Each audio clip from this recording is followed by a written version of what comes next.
നീണ്ട 12 വർഷത്തെ കാത്തിരിപ്പിനും രാഷ്ട്രീയ വിവാദങ്ങൾക്കും ശേഷമാണ് കൊച്ചി സ്മാർട്ട് സിറ്റി യാഥാർത്ഥ്യമാകുന്നത്. സ്മാർട്ട് സിറ്റിയുടെ നാൾവഴികളിലേക്ക്.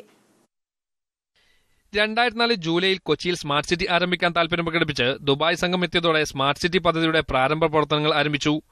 സർക്കാർ ഉടമസ്ഥതയിൽ കാക്കനാടുള്ള ഇൻഫോ പാർക്ക് സ്മാർട്ട് സിറ്റിയായി മാറ്റുകയായിരുന്നു ലക്ഷ്യം. തുടർന്ന് ദുബായ് സംഘം അനൌദ്യോഗികമായി കൊച്ചി സന്ദർശിച്ചു. സർക്കാർ താൽപര്യം കാട്ടിയതോടെ സംഘം ഔദ്യോഗികമായി 2004 ഒക്ടോബറിൽ കൊച്ചിയിലെത്തി. December 1 Dubai internet city director board യോഗം ചേർന്ന് പദ്ധതി അംഗീകരിച്ചു. 2005 അന്നത്തെ UDF സർക്കാർ പദ്ധതിയുടെ നിർവഹണ ചുമതലയുള്ള ടീകോമുമായി ധാരണാപത്രം ഒപ്പിട്ടു. ഇൻഫോ പാർക്ക് സ്മാർട്ട് സിറ്റി കൈമാറാനുള്ള കരാർ വ്യവസ്ഥ വിവാദമാവുകയും പ്രതിപക്ഷം ഇതിനെതിരെ രംഗത്ത് വരികയും ചെയ്തു. ഇതോടെ പദ്ധതി പ്രതിസന്ധിയിലായി.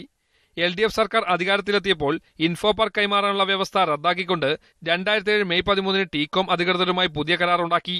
നവംബറിൽ തറക്കല്ലിടൽ കഴിഞ്ഞ് സമയബന്ധിതമായി പൂർത്തിയാക്കാനുള്ള ഉറച്ച പദ്ധതി വീണ്ടും പ്രതിസന്ധിയിലായി. സ്വതന്ത്ര നിർമ്മാണ അവകാശത്തെ ചൊല്ലിയുള്ള തർക്കമായിരുന്നു കാരണം. പദ്ധതി പ്രദേശമായ 246 ഏക്കറിൽ 12% പ്രദേശത്ത് വിൽപ്പന അവകാശത്തോടുകൂടി നിർമ്മാണ അവകാശം വേണമെന്നായിരുന്നു ടീകോമിന്റെ വാദം. ഇത് അംഗീകരിക്കില്ലെന്ന് സർക്കാർ നിലപാടെടുത്തു. സെസ് പദവി, രജിസ്ട്രേഷൻ അടക്കമുള്ള വിഷയങ്ങൾ എന്നിവ പദ്ധതിക്ക് വിലങ്ങുതടിയായി. സങ്കീർണമായ പ്രശ്നങ്ങൾ പരിഹരിച്ചെങ്കിലും പദ്ധതി പൂർത്തീകരിക്കാൻ LDF ഭരണകാലത്തായില്ല.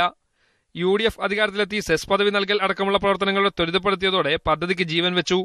2013 ജൂലൈയിൽ നിർമ്മാണം ആരംഭിച്ച പദ്ധതിയുടെ ആദ്യഘട്ടം 3 വർഷമെടുത്ത് പൂർത്തിയാക്കി. 18 മാസം കൊണ്ട് പൂർത്തിയാക്കാൻ ലക്ഷ്യമിട്ട പ്രവർത്തനങ്ങൾക്കാണ് 3 വർഷത്തെ ദൈർഘ്യം നേരിട്ടത്. മീഡിയ 1 കൊച്ചി.